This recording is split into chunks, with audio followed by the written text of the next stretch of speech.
November is a jam-packed month that has a lot of astrological transits happening, but it doesn't necessarily mean that the energy is heavy. That's right, you heard it here. On November 4th, Mars enters Sagittarius. On the 5th, we're having a full moon happening at 13 degrees Taurus. On the 6th, Venus enters Scorpio. On the 7th, Uranus retrograde enters back into Taurus. On the 9th, Mercury retrogrades at 6 degrees Sagittarius. On the 11th, Jupiter retrogrades at 25 degrees Cancer. And on the 18th, Mercury retrograde enters back into Scorpio. On the 20th, we're having a new moon at 28 degrees Scorpio. On the 21st, the Sun enters Sagittarius. On the 27th, Saturn goes direct at 25 degrees Pisces. On the 29th, Mercury goes direct at 20 degrees Scorpio. And on the 30th, Venus enters Sagittarius. 'Tis a lot. But don't worry, you'll make it through, hopefully. P.S. This is where I am today. Look at that view of downtown, looking pretty. If you want to know how this November is going to affect your personal chart, I recommend downloading Astra. You can ask it any question pertaining to love, career, finance. It can even show you an astrological forecast of what's ahead. That includes November. You can even ask it what's on your mind, and it'll give you an answer based off of your birth chart. It's free to download in the App Store, easy to use, and it usually answers all your questions correctly. Alright, this has been fun. I'm going home now.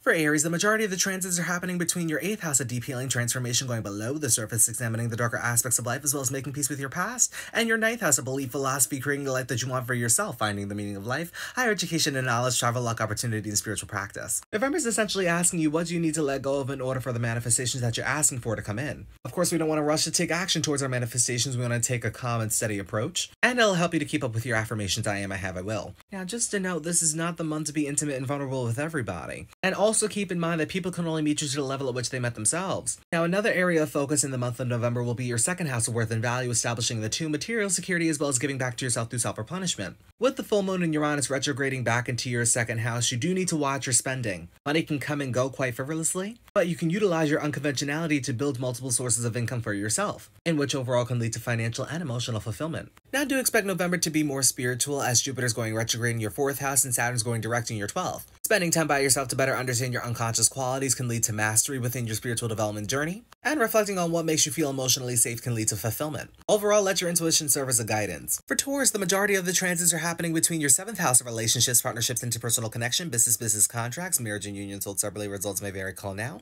and your 8th house of deep healing, transformation going below the surface, examining the darker aspects of life as well as making peace with your past. Essentially, the topic is who stays and who goes within your life. November serves as a great month to cater to relationships in your life, but also to the relationship that you have with yourself. It's the best relationship one could ever have. It is essential not to rush through your healing journey throughout the month of November and also to face it head on. There could be some truths that you're finding out, but essentially you're looking for truth, accountability, and authenticity. These things are leading to empowerment for you. Now, major focus will also be on your 1st house of self-identity, independence, and taking action after your life's direction. With the full moon and Uranus retrograding back into your 1st house, sudden changes are happening with yourself. You're no longer the same version that you were before. And essentially listening to your intuition could serve as a guidance towards taking action towards your life's direction, which overall can lead to fulfillment for you. It's also important to pay attention to your ideas throughout the month of November since Jupiter's going retrograde in your 3rd house and Saturn's going direct in your 11th. These ideas can be used to make your goals a tangible reality, and it can also lead to growth and expansion. But not everybody is meant to come with you on this journey. You're going to learn a lot of karmic lessons in regards to friends, groups, network circles as well. Overall, it's going to be transformative, but at the end of the month, you're going to know who's for you and who's not. For Gemini, the majority of the transits are taking place between your 6th house of daily responsibility and operations, work, schedule, routine around personal development and physical health,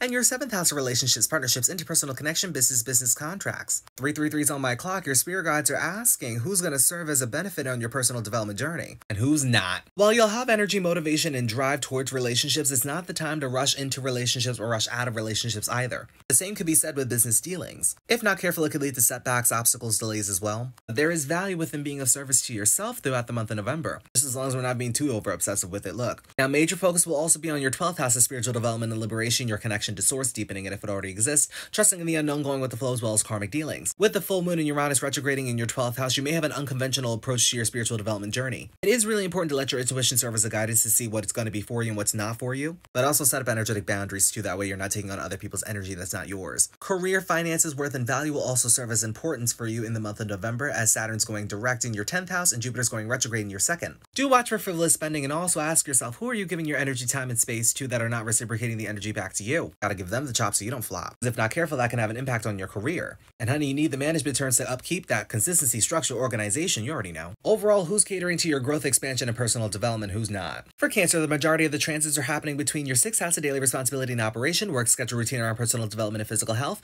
and your 5th house of authentic expression, building up your confidence, putting yourself out there, shining your light, and not dimming it because of other people's projection, baby. Love, children, and romance will also play a role here too. It is important to not overwork yourself throughout the month of November. Also, do watch out for taking impulsive and spontaneous action within your day-to-day that could lead to setback, obstacles, delays, and we don't want that now, do we?